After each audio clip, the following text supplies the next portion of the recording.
Hello students. तो आपका फिर से एक बार स्वागत है मेरे यूट्यूब चैनल में। और आज हम शुरू करने जा रहे हैं एक नए टॉपिक को, जो है सीडीपी के अंतर्गत आएगा आपका ग्रोथ एंड डेवलपमेंट। तो आज हम इस टॉपिक पे विस्तृत व्याख्या करेंगे। तो जो सीटेट और यूटेट की जो तैयारी करने वाले जो बच्चे हैं, उनके लिए ये शब्द कोई नया शब्द तो है नहीं, इसीलिए आप लोगों को समझने में भी ये आसानी होगी। पहले हम एक छोटे से अंतर की अगर हम बात करते हैं, तो जो वृद्धि होती है वो हमारे शरीर की जो मात्रात्मक जो परिवर्तन हमारे शरीर में आता है, जैसे हमारी लंबाई का बढ़ना, हमारे वजन का बढ़ना, तो इन चीज़ों को हम माप सकते हैं। तो ये आते हैं आपके वृद्धि में। और अगर हम विकास की बात करते हैं, तो विकास आपका मात्रात्मक और गुणात्मक दोनों ही होता है। और अगर हम देखेंगे कि जो शारीरिक विकास होता है, मानसिक विकास होता है, सामाजिक विकास होता है, तो जो किसी भी बालक का जो सर्वांगीण जो विकास होता है वो आपका विकास में आ जाएगा, मतलब उसमें जो परिवर्तन आते हैं वो आएगा आपके विकास में। तो इसी को हम क्रम समझेंगे आगे कि विकास एक ऐसी प्रक्रिया है जो सतत रूप से जीवन पर्यंत चलती रहती है, जिसमें गुणात्मक परिवर्तन तथा परिमाणात्मक परिवर्तन दोनों सम्मिलित होते हैं। ठीक है। तो इसे जो विकास है उसे गर्भ से कब्र तक चलने वाली प्रक्रिया भी कहा जाता है, जो कि जीवन पर्यंत चलती है। इसमें गुणात्मक और मात्रात्मक परिवर्तन दोनों ही सम्मिलित होते हैं। विकास एक प्रक्रिया है जिसके अंदर वृद्धि आती है या शामिल होती है। अब हम देखेंगे इसके जो डोमेन्स हैं डेवलपमेंट के। तो इसमें पहला है आपका फिजिकल डेवलपमेंट, शारीरिक विकास, जिसमें आप देखेंगे जब हम इसके आगे पढ़ेंगे तो इसे बेहतर तरीके से समझ सकेंगे कि जो शारीरिक विकास होता है उसमें दो प्रकार के मोटर आते हैं आपके, ग्रॉस मोटर और फाइन मोटर। अगर हम ग्रॉस मोटर की बात करते हैं तो उसमें जो बड़ी मसल्स होती है उनका प्रयोग होता है, जैसे दौड़ना, भागना, ये जो गतिविधियां हैं वो आपके ग्रॉस मोटर के अंतर्गत आएंगी। और अगर हम फाइन मोटर की बात करते हैं तो फाइन मोटर में छोटे मसल्स का प्रयोग किया जाता है, जैसे पेंटिंग बनाने में हम केवल उंगलियों का ही प्रयोग करते हैं, तो ये आपका फाइन मोटर में आ जाएगा।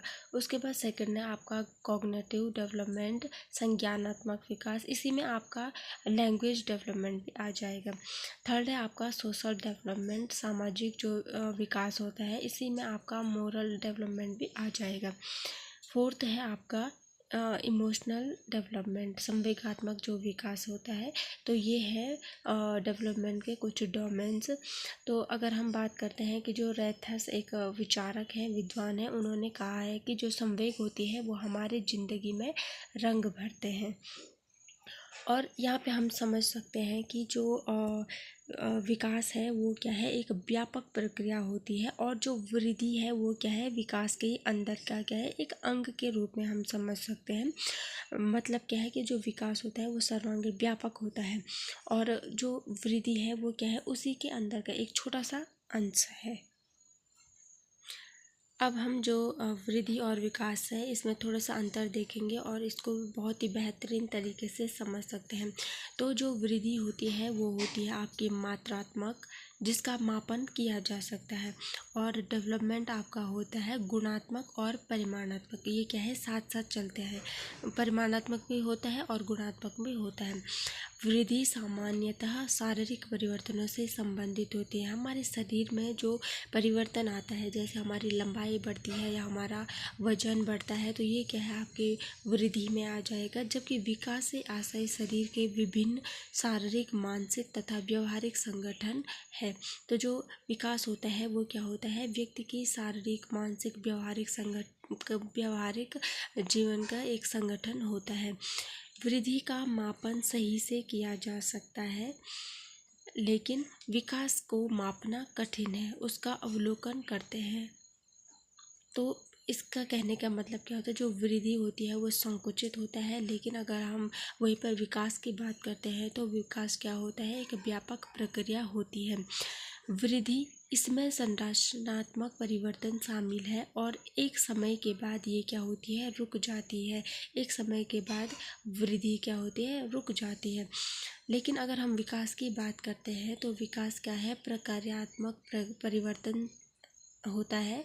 यह क्या होता है, निरंतर चलता रहता है। जैसा हमने पढ़ा है कि जो वर्म टू टॉम हमारा डेवलपमेंट होता है, जो क्या है, जीवन से मृत्यु तक चलने वाली एक प्रक्रिया होती है।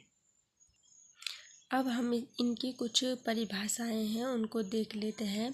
तो जो सोरेनसन है उन्होंने कहा है कि अभिवृद्धि शब्द का प्रयोग शरीर और उसके अंगों के भार और आकार में वृद्धि के लिए किया जाता है।